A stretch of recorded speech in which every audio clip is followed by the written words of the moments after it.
Coba bayangin, gimana ceritanya sebuah perusahaan yang lagi jatuh, tiba-tiba bisa bangkit lagi dengan lonjakan produksi yang gila-gilaan, sampai 471%? Nah, hari ini kita bakal kupas tuntas kisah comeback luar biasa dari PT Timah.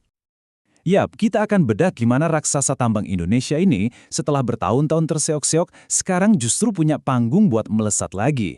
Ada berbagai faktor yang bersatu dan mendorong mereka kembali ke puncak. Oke, sebelum kita ngomongin kebangkitannya, kita harus mundur sedikit dulu.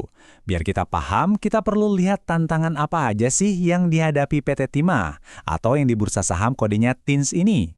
Jadi biar ada gambarannya, TINS ini bukan pemain kaleng-kaleng. Mereka ini salah satu produsen timah terbesar di dunia loh. Wilayah operasinya itu luas banget dari Bangka Belitung sampai Kundur. Jadi perannya di pasokan timah global itu krusial banget. Tapi ya itu, beberapa tahun belakangan ini perjalanannya nggak mulus. Nah ini dia buktinya. Coba lihat aja data dari perusahaan sendiri. Dari tahun 2019 ke 2022, produksi biji timah dan logam timahnya anjlok parah. Ini bukan tanpa sebab ya. Ada banyak banget masalah, mulai dari kasus hukum yang pelik sampai tekanan dari penambangan ilegal yang marak banget. Tapi, di tengah semua masalah internal itu, kondisi di luar sana di pasar global justru berubah drastis. Dan perubahan ini ternyata membuka sebuah peluang yang super besar. Nah, ini kuncinya. Dulu mungkin kita mikir timah itu ya, cuma logam industri biasa. Tapi sekarang, ceritanya beda banget.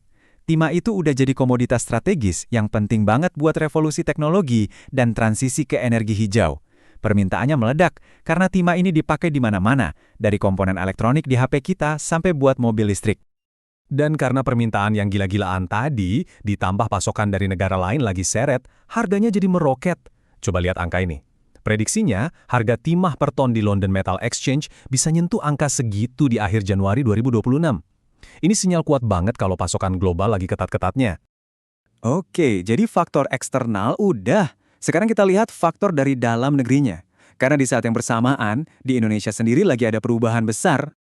Jadi pemerintah Indonesia nggak tinggal diam.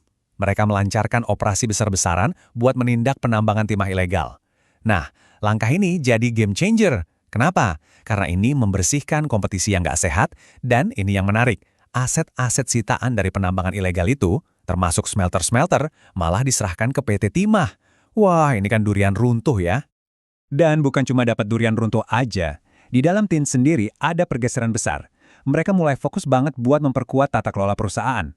Salah satu buktinya ya ini sertifikat ISO untuk sistem manajemen anti penyuapan. Bahkan, buat nunjukin keseriusan, mereka sampai nunjuk mantan perwira militer jadi direktur utama. Ini sinyal komitmen yang kuat banget. Nah, dengan kondisi eksternal dan internal yang mendukung, PT Timah nggak mau buang-buang waktu. Mereka langsung bergerak, meluncurkan strategi baru buat memanfaatkan momen emas ini. Bisa kita lihat di sini, ini bukan strategi yang sepotong-sepotong. Mereka menyusun rencana yang sangat komprehensif, bisa dibilang strategi multi-cabang gitu, buat mendorong performa di semua lini bisnisnya. Fokus utamanya ada beberapa pilar nih. Pertama, mereka mau nambah sumber daya dan cadangan timah. Terus, tata kelola kemitraan penambangan juga diperbaiki, biar lebih efisien. Produksi juga dioptimalkan dengan buka lokasi-lokasi baru. Dan yang nggak kalah penting, mereka mulai melirik pengembangan logam tanah jarang atau LTJ yang nilainya tinggi banget. Terakhir, tentu saja volume penjualan timah, solder, dan produk kimianya harus digenjot. Pihak perusahaan sendiri, lewat sekretaris perusahaannya, Pak Randy Kurniawan, udah menegaskan komitmen mereka. Beliau bilang, eksplorasi intensif ini bakal mengamankan pasokan biji timah jangka panjang yang ujung-ujungnya akan mendukung hilirisasi dan ketahanan industri timah Indonesia. Jadi, ini bukan cuma buat TIN sendiri, tapi juga buat kepentingan nasional. Oke, pasar lagi panas, operasional makin beres. Pertanyaannya sekarang, gimana dampaknya ke kantong perusahaan, ke laporan keuangannya? Nah, para analis di pasar modal rupanya udah mencium bau wangi ini. Samuel Sekuritas misalnya sampai mengeluarkan rekomendasi screaming buy. Ini istilah yang kuat banget. Artinya, mereka sangat-sangat positif dengan prospek TINS. Dan ini bukan cuma omong kosong, coba lihat proyeksi keuangannya untuk tahun 2026. Pendapatan diprediksi bisa tumbuh lebih dari 125%. Dan laba bersihnya lebih gila lagi bisa melonjak sampai lebih dari 176%. Ini angka-angka rebound yang luar biasa. Karena proyeksinya sepositif itu, para analis jadi berani pasang target harga yang ambisius. Angkanya sampai di level Rp5.000 per lembar saham.